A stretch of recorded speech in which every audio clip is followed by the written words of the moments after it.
दोस्तों, आपने solar system में माउंटेन्स, वोल्केनोज, यहाँ तक कि सल्फ्यूरिक एसिड की बारिश के बारे में सुना होगा। लेकिन क्या आपने कभी सोलर सिस्टम में फ्लोटिंग माउंटेन्स के बारे में सुना है? आपको तो पता नहीं, एटलीस्ट मैंने तो नहीं सुना था।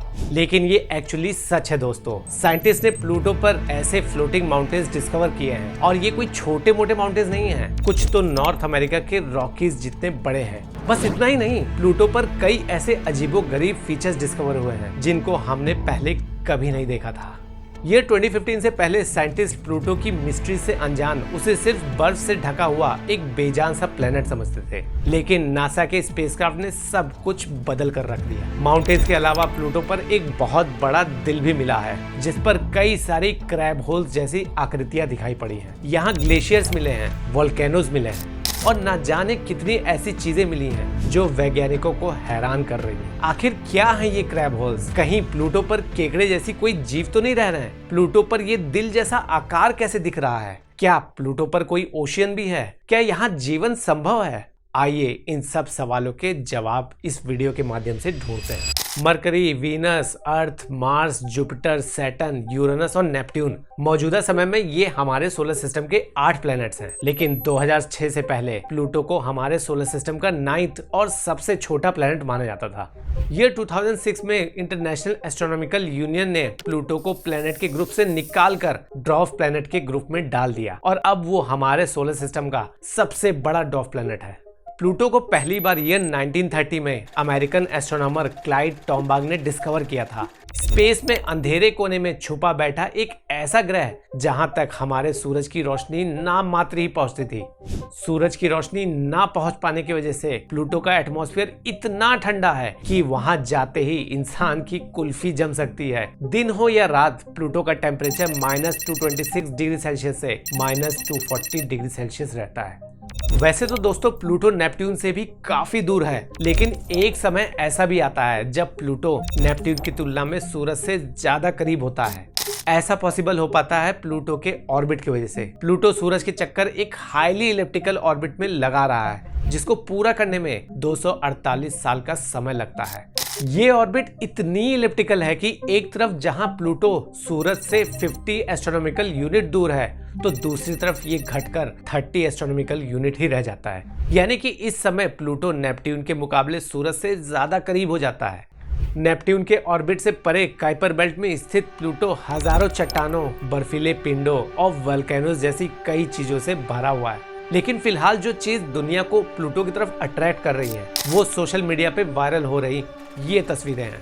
इन तस्वीरों को 2015 में नासा के न्यू होराइजन स्पेसक्राफ्ट ने क्लिक किया है। ये दुनिया का पहला स्पेसक्राफ्ट है जो प्लूटो के नजदीक पहुंचा था और जिसकी मदद से हमें पहली बार प्लूटो के सरफेस पे इतने करीब से देखने का मौका मिला।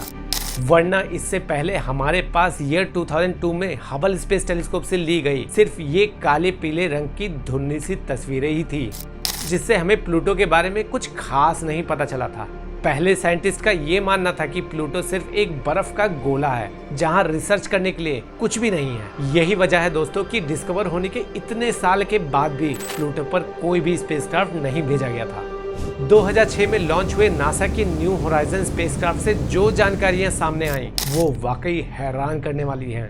न्यू होराइजन की तस्वीरों से ये साफ हो गया कि प्लूटो पहाड़ियों, घाटियों, मैदानों, गड्ढों और ग्लेशियर से भरा हुआ है। लेकिन प्लेनेट को देखने पर जो चीज सबसे पहले नजर आती है वो है एक बड़ी सी दिल जैसी आकृति जिसे अनऑफिशियली टॉम्बाग रेजियो नाम से जाना गया है। इस दिल के बाईं तरफ एक आइसक्रीम कोन जैसा रीजन है जो कार्बन मोनोऑक्साइड बर्फ से ढका हुआ है, जबकि इसका मिडल रीजन बेहद चिकना है। इस रीजन को स्पटनिक प्लैनम कहा जाता है।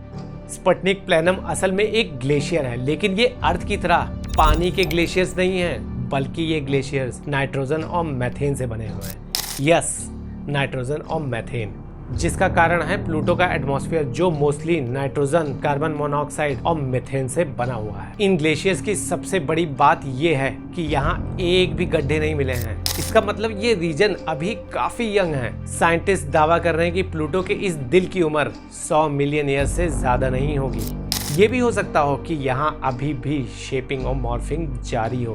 बर्फ की ये पट्टी अभी भी अपना आकार और दिशा बदल रही हो। वेल, ऐसा है या नहीं ये तो फर्दर रिसर्च के बाद ही पता चलेगा। लेकिन हाँ, हमारे साइंटिस्ट का ऐसा जरूर मानना है कि 10 किलोमीटर जितनी मोटी बर्फ के इस परत के नीचे पानी भी हो सकता है। एक्सपर्ट्स की माने तो इसके नीचे अराउंड 100 किलोमीटर जितनी मोटी ओशियनिक लेयर हो सकती है। यानी कि प्लूटो पे यूरोपा और एनसेलेडस मून की तरह अंडरग्राउंड ओशियंस हो सकते हैं दोस्तों। जहां प्लूटो पे एक तरफ स्पुतनिक प्लैनम जैसे यंग फीचर्स मिले हैं, तो वहीं दूसरी तरफ ऐसे फीचर्स भी मिले हैं जो बिलियंस ऑफ ईयर्स पुराने हो।